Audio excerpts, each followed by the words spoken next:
Share કરો, subscribe કરો કાઠિયાવાડી ગૌરવ ચેનલને। હે મુનિવર, આ 84 લાખ યોનિઓનું રહસ્ય શું છે અને મનુષ્ય જન્મ અમને ક્યારે મળે છે?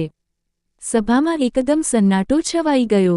ઋષિ અષ્ટાવક્ર મન સ્મિત કરતા બોલ્યા, રાજન, આ સૃષ્ટિમાં કંઈ પણ સ્થિર નથી।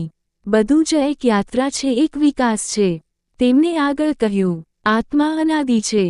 તેનો ક્યારેય જન્મ થયો નથી અને ક્યારેય અંત પણ થવાનો નથી, પરંતુ શરીરો બદલાતા રહે છે। જેમ મનુષ્ય જૂના કપડાં ઉતારી નવા પહેરે છે, તેમ આત્મા પણ એક શરીર છોડીને બીજું ધારણ કરે છે। આ સતત પરિવર્તન અને જન્મ મરણની યાત્રાને જ 84 લાખ યોનિઓનો ચક્ર કહેવામાં આવે છે। અષ્ટાવક્ર બોલ્યા, રાજન, આ સંખ્યા માત્ર એક આંકડો નથી, આ સમગ્ર જીવસૃષ્ટિનો નકશો છે। શાસ્ત્રો મુજબ જીવાત્મા અનેક યોનિઓમાં ભટકતી રહે છે।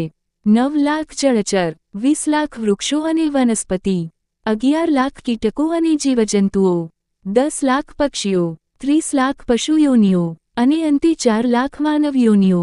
આ આત્માની લાંબી યાત્રા છે। દરેક યોનિ આત્માને કંઈક શીખવે છે।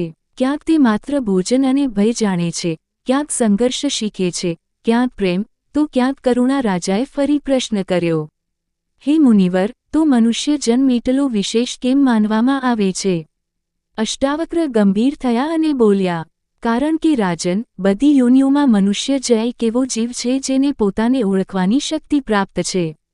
પશુ ભૂખ માટે જીવે છે, પક્ષી સ્વભાવથી ઉડે છે, વૃક્ષો માત્ર પ્રકૃતિના નિયમમાં બંધાયેલા છે, પરંતુ મનુષ્ય વિચાર કરી શકે છે, સત્ય શોધી શકે છે અને પોતાનું ભાગ્ય બદલી શકે છે।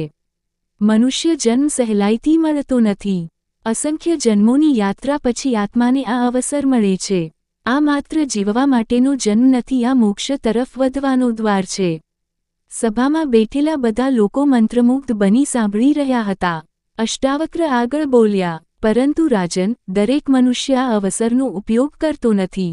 કોઈ આખું જીવન માત્ર ધન એકત્ર કરવામાં ગુમાવી દે છે, કોઈ અહંકારમાં, કોઈ ક્રોધમાં અને ફરીથી જન્મ મરણના ચક્રમાં ફસાઈ જાય છે। જે મનુષ્ય સત્યને જાણે છે, આત્માને ઓળખે છે અને ધર્મ તથા કરુણાના માર્ગ પર ચાલે છે, તે જ આ ચક્રમાંથી મુક્ત થઈ શકે છે। રાજા જનકની આંખોમાં જિજ્ઞાસા વધુ ઊંડી થઈ ગઈ। તેમણે ધીમેથી પૂછ્યું, હે મુનિવર, તો શું મનુષ્ય પોતાનું આગલું જન્મ નક્કી કરી શકે છે? અષ્ટાવક્ર બોલ્યા, હા રાજન, મનુષ્યના કર્મ જ તેની આગામી યાત્રા નક્કી કરે છે। જેવો વિચાર, જેવો સ્વભાવ અને જેવા કર્મ, તેવી જ તેની આગળની ગતિ બને છે। આથી જ ઋષિઓએ કહ્યું છે, મનુષ્ય જન્મ દુર્લભ છે, તેને માત્ર ભોગમાં નહીં, પરંતુ આત્મજ્ઞાનમાં વાપરો। સભામાં ફરી શાંતિ છવાઈ ગઈ, પરંતુ આ શાંતિમાં હવે અજ્ઞાન નહોતું, જ્ઞાનનો પ્રકાશ હતો।